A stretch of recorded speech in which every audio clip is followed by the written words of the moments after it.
Alright, hello everyone. I just had to re-enable my mic again because I updated OBS and it decided to disable the mic. So I just switched over back to the microphone. I will turn it down a little bit though. There you go. Hopefully you can still hear me. It's Thursday, so let's do a couple of Cyraxx articles on the wiki. Lynne, also known by Dale Carr, is Cyraxx's half-aunt, with a name like Dale. Although Cyraxx insists on calling her his sis due to viewing Sally as his mum. Sally's not his mum, he's his granny. She's become a notorious figure for sharing extensive information about Cyraxx, Sally and the rest of the family, mainly through a troll named Death by Design 7, or Death by Design. Cyraxx has an extremely chaotic relationship with his aunt, simply by standing up against the delusions and holding him accountable for his actions.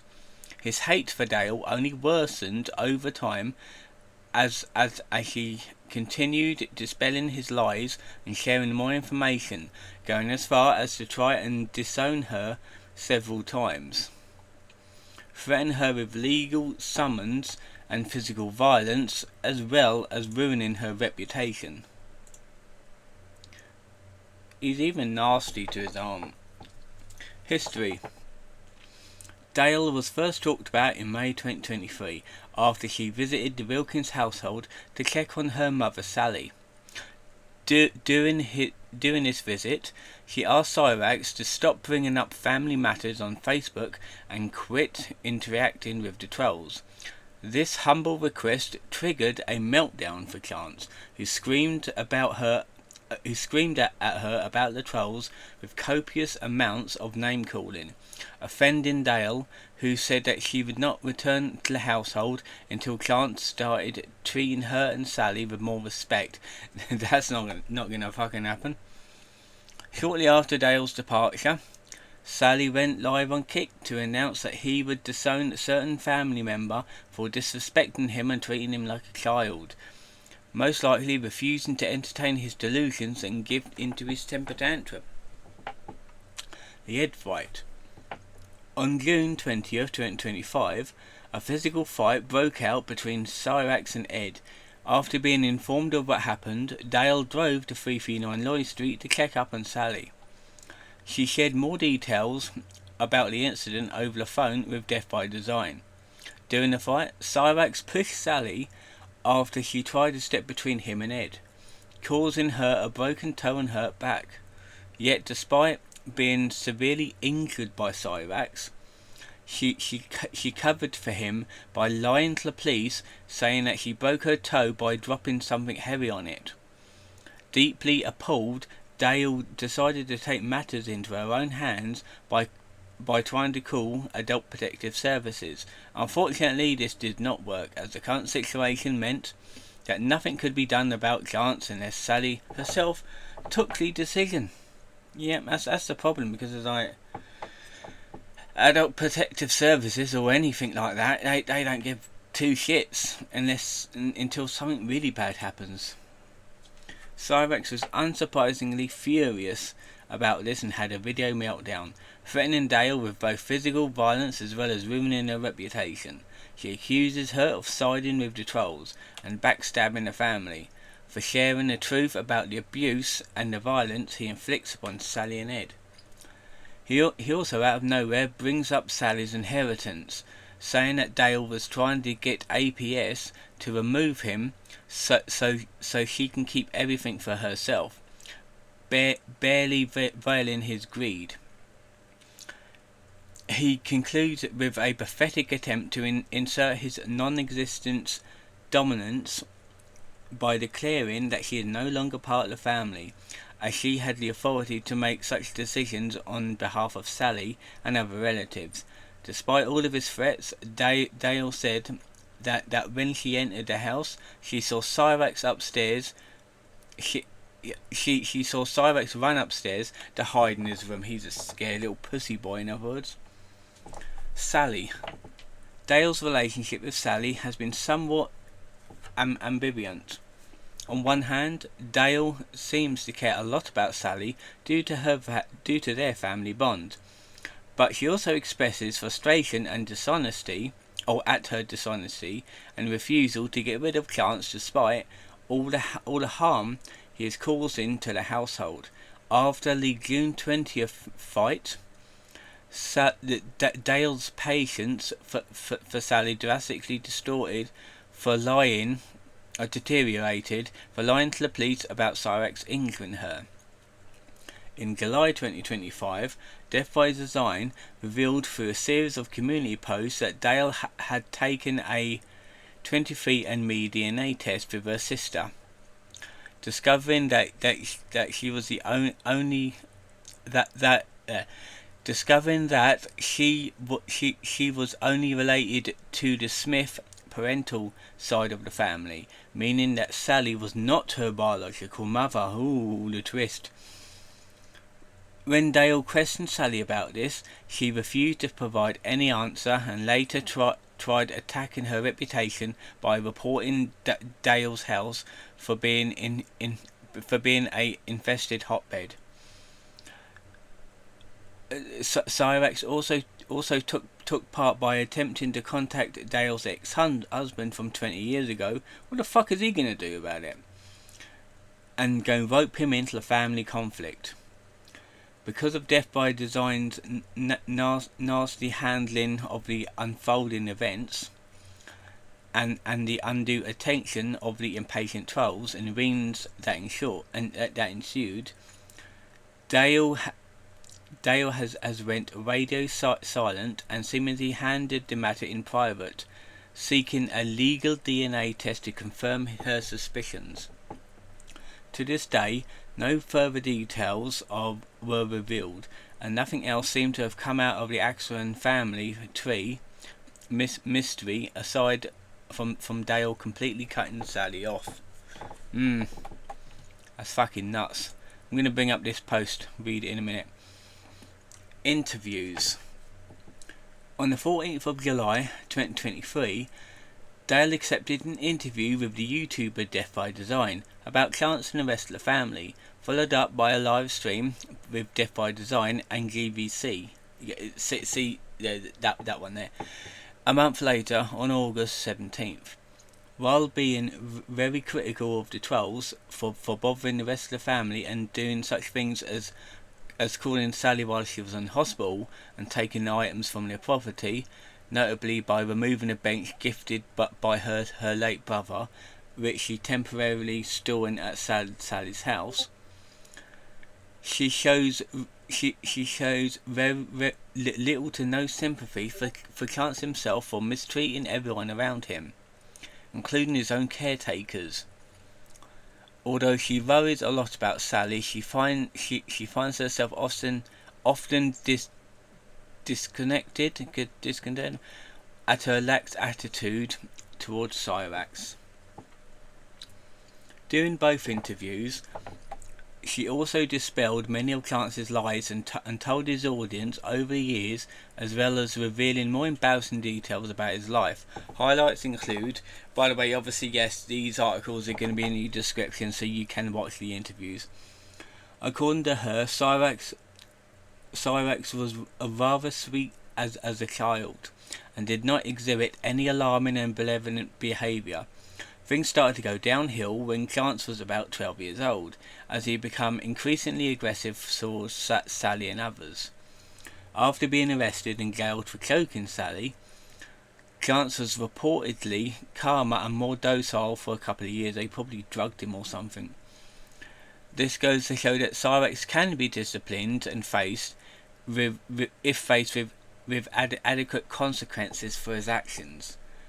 Cyraxx was not pushed off the second floor of his high school. Instead, he jumped off himself after accepting the dare from his classmates and broke his arm in the process. He was so embarrassed that he filed a false police report claiming that the students pushed him. which is what caused him to be expelled from the high school. The police could have arrested him for a fake police report for that. They should have done. Chance was never homeless when he first arrived in Ohio, as he claimed, and he never lived in the back of Sally's car. The likely route to this lie was an event that occurred shortly after Gordon's divorce with Sally. The U-Haul rental truck that Sally used to move her and Chance's belongings to Washington State apparently broke down midway, forcing them to unload all the furniture and boxes to the side of the road until a replacement arrived. That is not homelessness. That's just waiting for a new truck to arrive. As far as Dale knows, Cyraxx is on no drugs or medication. She says that his occasional drifting and slurring is due to lack of sleep, as Cyraxx only sleeps around 1 to 2 hours per night. Oh no, that's not good. That is really not good. And I'm always complaining that I don't get enough sleep. That's worse than me. The likely reason behind this chronic insomnia is Cyraxx's overconsumption of caffeine and energy drinks paired with his lack of exercise. Cyraxx is was very adverse to taking baths. When he did, he just sat in the water doing nothing, letting himself marinate in his own filth.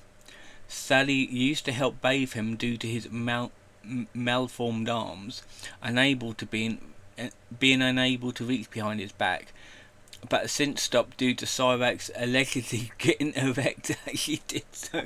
Fucking hell.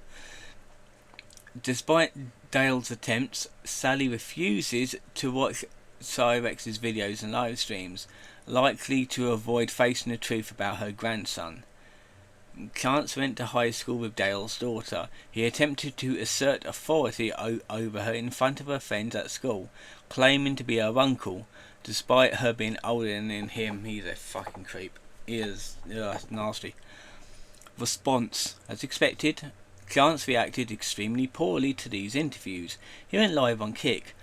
Not long after the second interview to slander and talk down to Dale, claiming that she betrayed his family by spreading lies to the trolls, accusing her of treating him like a child, and once again announcing that he was disowning her. During his spiel, Cyraxx also accuses Dale of being a delusional shut-in, dwelling in a pigsty of a room, pretending to be on that all day. He also brings up her son, Daniel, arrogantly mocking him and calling him a failure and a lazy reprobate. He's horrible. Like, Chance is completely horrible. Being the ever so graceful and influential member of the family he is, he concluded his anger-filled grievances by commanding Dale to beg for his family for their pardon. You fucking idiot. Alright, we got sources here. No comments. Last updated on the 17th of May of this year. Right. Let me just read this for a minute. Alright, Death by Design's channel. Dale Lynne isn't Sally's daughter.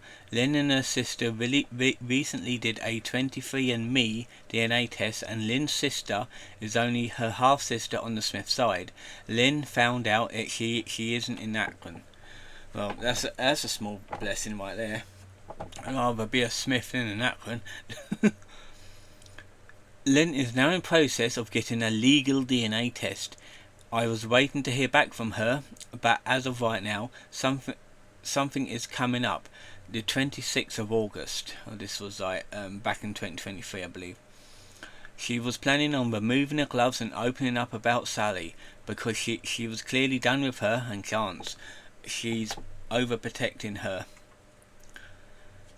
Chance was probably excited that Lynne isn't his sister, since he hates her. But what was going to set him off is that when Sally gets served, Sally is going to have a lot of explaining to do, and this is further proof that Sally is a shit human. This is why I was holding it. she was going to send me everything and then talk about it once it was official. It may not happen now, but it's out there. Yeah. So yeah, it probably won't happen, to be fair. Right, Jake, Security Jake. Let's talk about him. Jake, sometimes referred to as Security Jake, was a former friend of Cyraxx and one of the very few friends he had ever met in person. Jake and Cyraxx were long suspected to have an underlying romantic feelings from each other. Well, Chance fancied the fuck out of him for some reason. I don't know if it was the other way around. This led to many rumours that they were engaging in sexual relationships, or that Jake was just taking Cyraxx out on dates and buying him gifts in exchange for sexual favours. Grooming him, I guess. While there was no conclusive evidence that the two ever engaged in explicitly sexual activities, their dynamic was often described as being overly exaggerated and very physical for two supposedly patriotic friends. According to Ed, Jake was forbidden from visiting 339 Lloyd Street at some point after Sally caught him and Cyraxx in the bedroom floor engaging in what Ed can only be described as WWE wrestling, but it was weird, suggesting it was either extremely inappropriate or erotic behaviour. They was fucking. They were fucking on the floor. Definitely. History. It is presumed that Jake and Cyraxx has met in high school. Jake was first mentioned in a 2018 video where Cyraxx basically exposes him for being a mere pioneer in the Akron street racing scene. Cyraxx claims that Jake was bragging about how his 1995 Dodge Ram could beat his roommates, presumably referring to Ed's 2013 Ford F-150 in a race. This caused Cyraxx to essentially mock Jake for being such an amateur, parading as his car guru by spewing automotive mumbo jumbo, without knowing what anything he says actually means. Jake then presumably loses patience with Cyraxx and calls him out on the fact that he has never driven a real car before and only races in games. This is most likely the reason why throughout the video Cyraxx refers to Jake as his ex-best friend. Like, seriously, yeah, this is true. Like, I don't think Cyraxx would be able to drive. He wouldn't be able to start the car because his legs are too short. They wouldn't be able to reach the pedals. Jake was first shown on camera in one of Cyraxx's vlogs filmed in October 2022, where the two would go out to the junkyard to search for a rear bumper for Jake's truck. In the video, the two seem to have reconciled from their previous spat, exchanging pleasantries and goofing off on the drive to the junkyard. Although this scavenger run, or through this, is it? Yeah, though this scavenger run, Cyraxx shows to be completely useless and insufferably annoying as he gawks at Jake struggling to unbolt the bumper off of one of the wrecks. He then wanders off to play about in the yard to show his audience how little he actually knows about cars, confusing a Chrysler 300 for a Bentley. Cyraxx then concludes his day empty-handed and his pockets a little lighter after Cyraxx pestered him to buy overpriced snacks at a supermarket. Split. Cyraxx's newfound obsession of arguing with trolls would soon take their toll on the new relationships he had at the time. For Jake, Cyraxx would begin to frequently call him in the middle of the night while he was at work to come and defend against trolls. Jake obviously was not very pleased to be called at such impudent times over petty internet drama, causing Cyraxx to become increasingly irate and lash out at Jake. Don't you know he's fucking working? Don't bother the guy at work, you idiot. Also, I've got the feeling this guy's a security guard because his name is Security Jake. The straw that broke the camel's back was when Music Biz Marty threatened Cyraxx to dox Jake unless he danced on camera. Naturally, Cyraxx staunchly refused to subject himself to comparatively mild humiliation for his best friend's privacy, causing Marty to act on his threat and release Jake's address and phone number. Needless to say that the trolls now pestered him to no end. Jake cut all bridges with Cyraxx, figuring that his already shaky relationship with him was not certainly worth the harassment he was enduring. Got some sources there. No comments, and this was last updated on the 3rd of October last year. So yeah, look how tiny Cyraxx is compared to him. Holy shit. Look at him. Look how tiny he is. Yeah, that's been it for today's video. I got another 2 bookmarked articles I'll read next week. No snack verse box still. I'm really hoping we get it tomorrow, but I'll record another Windsor vlog, another review about an attraction tonight anyway. So yeah, that being it, and I'll see you guys next time.